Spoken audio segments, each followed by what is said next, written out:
उत्पत्ति 28 उसकी 20 आयत में लिखा, तब याकूब ने यह मन्नत मानी, यदि परमेश्वर मेरे संग रहकर इस यात्रा में मेरी रक्षा करे और मुझे खाने के लिए रोटी, पहनने के लिए कपड़ा दे, तो मैं अपने पिता के घर में कुशल क्षेम से लौट आऊं, तो यहोवा मेरा परमेश्वर ठहरेगा और ये पत्थर जिसका मैंने खंबा खड़ा किया है यहोवा का भवन ठहरेगा, और जो कुछ तू मुझे दिया करेगा उसका दशमांश मैं तुझे दिया करूंगा। और बाइबल कहती जब वो मामा के घर पहुंच गया, वहां उसकी शादी हो गई, बच्चे हो गए, जब वो वापिस आ रहा था अपने देश में, फिर उसे मालूम हुआ कि उसका भाई उसे फिर मारना चाहता है। फिर उसने अपने बच्चों को, पत्नियों को आगे भेज के फिर प्रार्थना की वचन कहता है। उसकी पत्नियां हो सकता है प्रार्थना करती हों, लेकिन वो रिलेशनशिप जो याकूब का था वो किसी का नहीं था। वो संबंध जो परमेश्वर का उसके साथ था वो किसी परिवार के और मेंबर का नहीं था। और आप अगर देखेंगे तो याकूब अपनी जिंदगी में बार बार छुटकारे को चखता रहा। थोड़े थोड़े सालों के बाद परमेश्वर का हाथ उसे दिखता रहा और वो हाथ उसकी जिंदगी में काम करता रहा। कितने मेरी बातों को समझ रहे हैं? इसकी डिले खत्म करो, उसको ऊंचा करो, ऊंची आवाज में हालेलुया बोलो।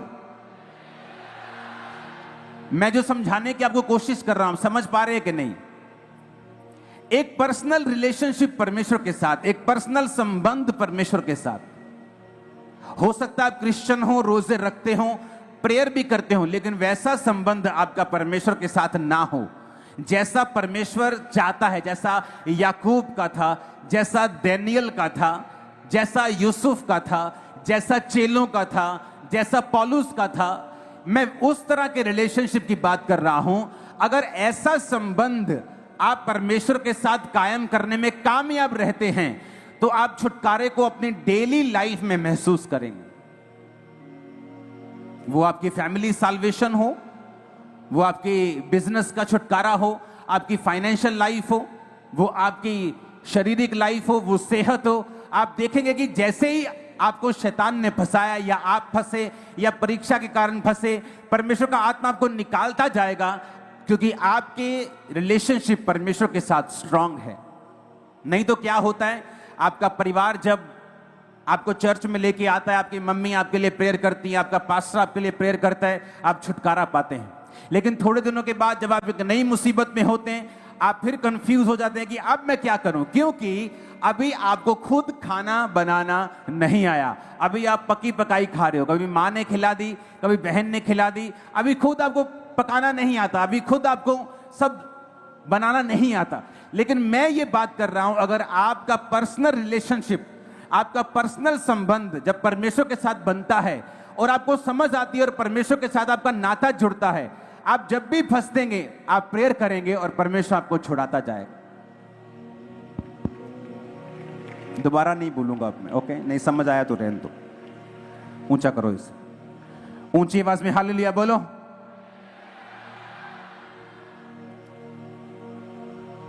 ये एक खास मैसेज है जो परमेश्वर ने मुझे आपको देने के लिए बोला है। तो इसका कारण यह है कि यह पक्की बात है कि जितने लोग चर्च में इस समय बैठे हैं, क्रिश्चियन तो हो सकते हैं, लेकिन सबका पर्सनल संबंध परमेश्वर के साथ नहीं, और वही हमें कायम करना है। बाइबल कहती है, याकूब ने कहा अगर परमेश्वर तू मुझे, और परमेश्वर के साथ उसका पर्सनल संबंध है, वो प्रार्थना करने वाला व्यक्ति था। इसहाक कैसे छूटा और बार बार छूटा। आप देखेंगे इस व्यक्तियों को बार बार बार बार ये छूटे। नहीं तो क्या होता है, एक बार आप छूटे, अगली बार फंसे, फिर फंसे रह गए और फिर विश्वास से हट गए। लेकिन अगर परमेश्वर के साथ आपका संबंध राइट है, सही है, फिर आप एक बार छूटे, दो बार छूटे, तीन बार छूटे, बार बार छूटे और छूटते रहे, बचते रहे और गवाहियों के साथ आते रहे। आमीन मेरे को खड़कने वाला चाहिए। ऊंची आवाज में हालेलुया बोलो।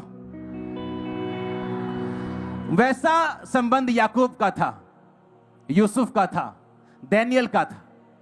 इसहाक कैसे बचा? वचन कहता है कि अपने पिता को उसने देखा कि उसके पिता के संबंध परमेश्वर के साथ राइट थे और वो बार बार छूटता था। और यही बात इसहाक ने फॉलो की। शाम के समय बाइबल कहती है वो वचन का ध्यान करने के लिए मैदान में जाता था। मैदान में जाता था तो वचन का ध्यान करता था, पर्सनल संबंध परमेश्वर के साथ अपने कायम करता था। फिर छूटा। कैसे? इतना होने के बावजूद भी, इतने पैसे बरकत होने के बावजूद भी उसकी पत्नी बांझ थी, बाइबल कहती है। फिर छुटकारा पाया, बेबी हुआ। और वचन क्या कहता है? फिर अकाल पड़ा। जब अकाल पड़ता था तो देश के देश नाश हो जाते थे। वहां टेक्नोलॉजीज नहीं थी कि इलेक्ट्रिसिटी है, नीचे से मोटर लगाकर पानी निकाल लेंगे या कुछ ऐसा कर लेंगे। कुदरत पे इंसान निर्भर था।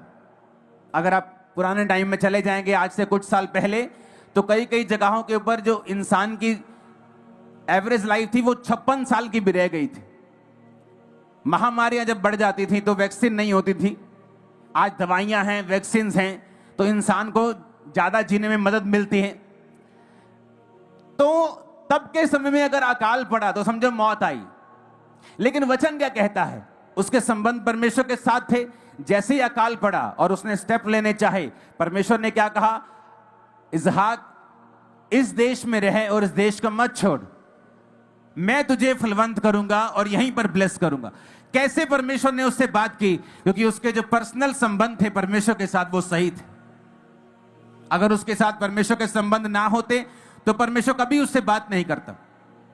लोगों को चाहिए कि जब वो मुसीबत में फंसते हैं, प्रभु से बात करना शुरू करते हैं कि परमेश्वर अब मैं क्या करूं। लेकिन परमेश्वर आपसे बात नहीं करता अगर आप अपने भाई के पास, अपने दोस्त के पास, अपने रिश्तेदार के पास तभी जाते हैं जब आपको पैसों की जरूरत होती। आपका रिश्तेदार अमीर है, आप उससे कभी हेलो नहीं करते, कभी हाय नहीं करते, कभी मिलते नहीं। आपका दोस्त बड़ी पदवी के ऊपर है, एमएलए है, आप तभी मिलते जब आपको जरूरत होती। तो वो भी एक दिन समझ जाता है कि यार ये मुझे सिर्फ इस्तेमाल कर रहा है, इसे मुझसे कोई प्यार नहीं है, मेरे साथ कोई लेना देना नहीं है इसका। और वचन क्या कहता है? इसहाक शाम के समय परमेश्वर के वचन का ध्यान करने के लिए जाता था। हो सकता है कि परमेश्वर ने शायद 20 साल उसको जानबूझ के बांझ रखा ताकि इन 20 सालों में ये मुझे खोजे और इसका संबंध मेरे साथ सही हो जाए। क्यों? क्योंकि आने वाले समय में अकाल पड़ने वाला है। जब अकाल पड़ेगा तो यही नाश नहीं होगा, इसके साथ इसके लोग, इसके बच्चे, परिवार, नौकर, सब प्रॉपर्टी, सब कुछ खत्म हो जाएगा। तो उसको बचाने के लिए कई बार परमेश्वर क्या करता है? परीक्षाओं को देता है। वो परीक्षा आई, अच्छा बांझपन खत्म नहीं हो रहा, वैसे बड़ा काम अच्छा चल रहा है, बिजनेस अच्छा चल रहा है, सब कुछ अच्छा चल रहा है, लेकिन बांझपन फिनिश नहीं हो रहा। शक हो रहा है, क्या ये पत्नी परमेश्वर की ओर से है? हाँ, परमेश्वर की ओर से है। परमेश्वर ने तो भेजा है। मेरे पिता के नौकर ने जाकर वहां प्रार्थना की थी, परमेश्वर जो लड़की आएगी ऊंटों को पानी पिलाएगी, मुझे भी पिलाएगी, वही तेरी ओर से होगी। तो रिबिका है तो परमेश्वर की ओर से है, लेकिन बच्चा क्यों नहीं हो रहा? हो सकता है परमेश्वर ने बच्चे को रोका हो क्योंकि आने वाले समय में अकाल पड़ने वाला था। तो परमेश्वर ये चाहता था कि इसके संबंध मेरे साथ इतने गहरे हो जाएं कि जब बड़ी मुसीबतों का यह सामना करे, और ऐसी मुसीबत जो सिर्फ इसी को नहीं इसके पूरे परिवार को नाश कर देगी, तो उस समय इसके संबंध मेरे साथ सही हों। और वचन क्या कहता है? वचन कहता है कि इसहाक को परमेश्वर ने कहा कि जिस देश को मैं तुझे दिखाऊंगा तो उसी देश में रहेगा। कैसे परमेश्वर उससे बात कर रहा है? कैसे पॉसिबल है? यह इमरजेंसी बात नहीं थी। जब आप उस समय परमेश्वर के पास जाते हैं, उसी समय ही जाते हैं जब किडनी फेल हो रही है, जब लिवर फेल हो रहा है, जब बच्चे भाग रहे हैं, जब फाइनेंस गिर रहा है। तो परमेश्वर को भी मालूम है कि यह इमरजेंसी बिलीवर है, इसे मुझसे प्यार नहीं है, यह सिर्फ तभी आता है जब इसको मेरी जरूरत है। तो कई बार इमरजेंसी काम कर जाती है। आपका दोस्त कई बार ऊंची पोजीशन पे, आपने कभी उसे याद नहीं किया और सडनली आपको जरूरत पड़ गई तो कहता नहीं यार तू मेरा पुराना दोस्त है, और आप फिर काम करवाने के बाद उसको 2-4 साल फिर भूल जाएं और फिर आपको मुसीबत पड़े, आप फिर एमएलए को, उस दोस्त को फोन करें। वो समझ आता है कि तू आदमी सही नहीं है। हालेलुया। तू सही आदमी नहीं है, तो मुझको तभी याद करता है जब तुझे मेरी जरूरत होती है। उससे क्या होता है? उससे आप उस लेवल पर, उस पोजीशन पर नहीं आते कि आप परमेश्वर की बात को सुन सकें। बाइबल कहती जब एस्तर ने रोजे रखे तो वो रोजे इमरजेंसी रोजे नहीं थे। एस्तर को रोजे रखना सिखाया गया था, क्योंकि वो यहूदी ट्रेडिशन में रोजे रखना, बोना, टाइथ बोना सिखाया जाता है। आज भी अगर आप यहूदियों के बच्चों के पास चले जाएंगे तो उनकी पॉकेट मनी का भी वो टाइथ निकालते हैं। ये उनको बचपन से सिखाया गया है। और जब यहूदी बच्चे बड़े होते हैं, मैं आपको बता रहा हूं, वो कभी प्रेयर नहीं करते इतनी कि हे परमेश्वर मुझे बिजनेस में कामयाब करना, मेरे फाइनेंस को बढ़ाना। वो ऑटोमेटिकली बिजनेस में, फाइनेंस में कामयाब होते हैं। दुनिया के सबसे बड़े बड़े बिजनेस अमेरिका में, दुनिया में जूइश यहूदी लोगों के हैं। क्यों? उनकी तैयारी उस विषय में बचपन से कराई जाती है। हो सकता है आप एक जवान औरत हो और चर्च में हो, आप इसीलिए चर्च में आ रही हो कि आपकी मम्मी आ रही है। आप ठीक ठीक क्रिश्चियन हैं, संसारिक कामों में व्यस्त हैं, अपने दोस्तों में, अपनी सहेलियों में व्यस्त हैं, आपको कोई मतलब नहीं है इतना स्पिरिचुअलिटी। ठीक है, आप जीसस से प्यार करती हैं, ठीक है मैं प्यार करती हूं, ठीक है मैं चर्च चली जाती हूं। लेकिन अगर अब संबंध कायम नहीं होंगे तो फ्यूचर में एक अकाल जो सबके पड़ता है, धर्मी के भी पड़ता है और पापी के भी पड़ता है। लेकिन धर्मी उस अकाल में प्रभु की आवाज सुनता और निकल जाता है। लेकिन पापी का जब शादी रॉन्ग हो जाती है, जब उस व्यक्ति की मैरिज हो जाती है और उसके संबंध प्रभु के साथ नहीं होते, जब सडनली मुसीबतें आने लगती हैं, फिर वो भागने लगता है परमेश्वर की ओर। और फिर उसे लगता है कि कुछ छुटकारा नहीं हो रहा। क्यों? क्योंकि छुटकारे की तैयारी तो तूने जवानी से करनी थी, कुंवारे होते करनी थी, जब तूने परमेश्वर के वचन को सुना था। अब एकदम से जब मुसीबत तेरे सिर पे आ खड़ी है, अब तू छुटकारे को भाग रही है। कितने मेरी बातों को समझ रहे हैं? तब क्या होता है? तब जब हमने जो समय वेस्ट कर दिया, वो समय जो जवानी का था, हमने परमेश्वर के साथ अपने रिलेशनशिप बिल्ड नहीं किए, तब क्या होता है? तब हमें वो सब काम जो मुझे जवानी में करने थे, परमेश्वर उस समय करवाना शुरू करता है। और फिर वो समय और फ्रस्ट्रेशन वाला लगता है, क्योंकि पति बदलने का नाम नहीं लेता, बच्चा बदलने का नाम नहीं लेता, बेटा नशा छोड़ने का नाम नहीं लेता, घर में फाइनेंशियल सिचुएशन बदलने का नाम नहीं लेती। क्यों? क्योंकि अब हमें वो सारा कोर्स लेना पड़ेगा जो पहले हमें आसानी से मिल रहा था, अब हमें उसका प्राइस पे करना पड़ेगा। हालेलुया! जोर से हालेलुया बोलो खड़का के जरा। मैंने जब इंजीनियरिंग की तो हम 3 दोस्तों ने पेपर दिए थे, जो मेरे स्कूल के दोस्त थे। हमने फैसला किया कि हम इंजीनियरिंग का जो एंट्रेंस एग्जाम होता है हम वो देंगे। तो हम तीनों ने एग्जाम दिए। एक दिन मेरे 2 दोस्तों ने अपने डैडी को कोई बात बोली कि हम इसके साथ स्टडी नहीं करना चाहते हैं, क्योंकि ये कॉम्पिटिटिव एग्जाम है, सीटें थोड़ी हैं, पाने वाले ज्यादा हैं। तो उसके बाप ने मुझे बुला के बोला, बेटा ऐसा है कि ये कॉम्पिटिटिव एग्जाम्स होते हैं, क्योंकि जो मेरे दोस्त का बड़ा भाई था वो पहले भी एग्जाम दे चुका था, उसको नॉलेज थी, तो हम उसके पास पढ़ने के लिए 10वीं के बाद जाते थे। तो उसने कहा कि अब तुम काफी पढ़ लिए हो, अब तुम अपने आप एग्जाम दो, कॉम्पिटिटिव बेटा कंपटीशन का जमाना है, तो अपने घर में बैठो और पढ़ो। और मैंने बिल्कुल माइंड नहीं किया, मैंने अपनी बुक्स ली, मैं अपने घर में बैठकर साथ साथ स्टडी करता, साथ साथ तैयारी करता रहा। और जब रिजल्ट आया तो मेरा इंडिया में कुछ 100 पे रैंक आया और मुझे फ्री सीट गवर्नमेंट ने दी। इंजीनियरिंग का कोई खर्चा मेरा नहीं हुआ, तो मैं फ्री सीट में पढ़ा हूं। और वहां पर जब मैं अपने कॉलेज में गया तो वहां 1-1 लाख रुपए दे के स्टूडेंट आए हुए थे। मैंने कहा तुम 1 लाख रुपए दे? वहां 2000 में 1 लाख बहुत बड़ी अमाउंट होती थी। मतलब आज के लगा लो कि वो उस समय 1500 तनख्वाह होती थी एक आम बंदे की। दुकान पे जाओ तो 1500 पे नौकरी मिलती थी, आज दुकान पे जाओ तो 8-10 हजार पे नौकरी मिलती, 6 गुना। मतलब आज लगा लो कि 6-7 लाख रुपए एक साल की फीस थी। तो मैंने कहा तुम इतनी फीस क्यों भर रहे हो? कहते हमारे नंबर नहीं आए थे, हमने पेड सीट ली। कहता तुम, मैं कहा मेरी फीस 200 रुपये महीना थी, मैं फ्री सीट पढ़ा हूं। वो फ्री सीट बोलते हैं उसको। जितने स्टूडेंट्स का इंडिया में या पंजाब में जैसे रैंक आता था अच्छा, तो कुछ स्टूडेंट्स को फ्री सीट मिलती थी, उनको पे करने की जरूरत नहीं थी। तो मैं वहां पर पढ़ रहा था। जो दोस्त मुझे बाहर निकाल रहे थे उनको उनका रैंक ही नहीं आया, वो 0 रैंक आया, सीट मिली नहीं, फेल हो गए दोनों। तालियां बजाने की जरूरत नहीं, परमेश्वर मेरे साथ था। लेकिन मैं आपको बताने की कोशिश क्या कर रहा हूं कि तैयारी, प्रिपरेशन बहुत जरूरी है। आपको आज मौका मिल रहा है कि आप परमेश्वर के साथ अपने संबंध को कायम करें, लेकिन आपने आज ध्यान नहीं दिया। तो फिर क्या हुआ? फिर वो बच्चे जो तैयारी नहीं कर रहे थे, अपने बाप के लाखों रुपए खर्चवा रहे थे, same college, same sir, same कुर्सी। कोई बच्चा लाखों में पढ़ रहा था और कोई सिर्फ 200 रुपए महीना या फ्री सीट में पढ़ रहा था। कारण क्या? जब समय था तो तैयारी की गई, उन्होंने तैयारी नहीं की और नुकसान किया।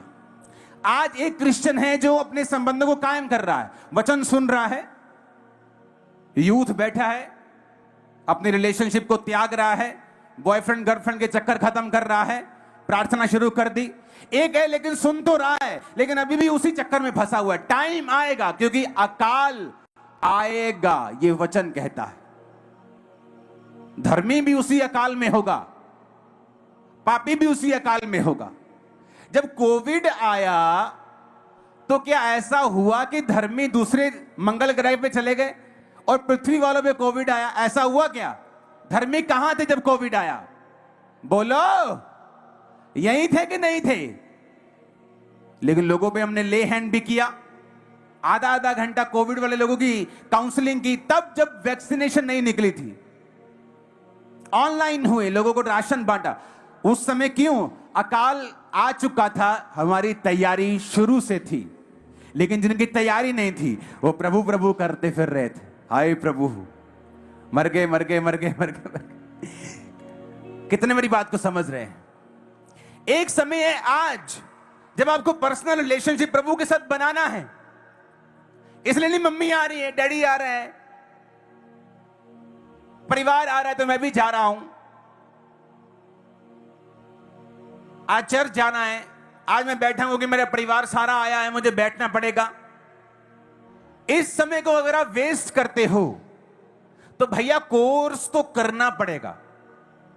या तो फ्री में कर लो मेरी तरह, या फिर बाद में जब मैरिज टाइम पर, बड़े होने के बाद, एक उम्र आने के बाद तुम अकाल में पढ़ोगे, फिर वही कोर्स तुमको करना पड़ेगा, लेकिन रुपया भी देना पड़ेगा, साथ में प्राइस पे करना पड़ेगा। एक्स्ट्रा तुम्हें वो कोर्स दुखी करेगा, करना पड़ेगा, स्पिरिचुअल होना ही पड़ेगा। फिर वो लड़की वो लड़का जो आज परिवार की वजह से क्रिश्चियन हो रहा है, चर्च में आ रहा है, तब उसे अपने पर्सनल रिलेशनशिप प्रभु के साथ बिल्ड करने पड़ेंगे, क्योंकि अब प्रभु ये चाहता है उसकी लाइफ में, तब परमेश्वर उसे छुटकारा देगा। तो क्यों नहीं वो पर्सनल रिलेशनशिप जो बाद में छितर खा के करनी है, अब कर ली जाए। परमेश्वर ने मुझसे साफ कहा है आप लोगों के लिए आज कि अगर चर्च अपना पर्सनल रिलेशनशिप मेरे साथ नहीं बनाएगी, वो छुटकारा हासिल नहीं कर पाएगी। आपने प्रेयर रिसीव किया, आप हील हो गए, बिकॉज गॉड इज गुड। आपने प्रेयर की, आप डिलीवर हो गए, बिकॉज गॉड इज गुड। वो अच्छा है, वो भला है। लेकिन क्या आपने पर्सनल रिलेशन परमेश्वर के साथ बिल्ड किया? No, because famine is coming. वो आ रहा है, अकाल, और वो किसी को छोड़ेगा नहीं। वो धर्मी पर भी आएगा, पापी पर भी आएगा। धर्मी बच जाएगा, इसहाक की तरह 100 गुना फल लाएगा उस अकाल में भी। और यीशु के नाम में भविष्यवाणी करता हूं, जो धर्मी आप में बैठे हैं, 100 गुना फलों के गवाही के साथ, एक बड़ी टेस्टमनी के साथ, ढोल के साथ वापिस आ रहे। नहीं खड़कने वाला 7 आमीन चाहिए मेरे को। नहीं खड़कने वाले आमीन चाहिए, 7 ऊंची आवाज में।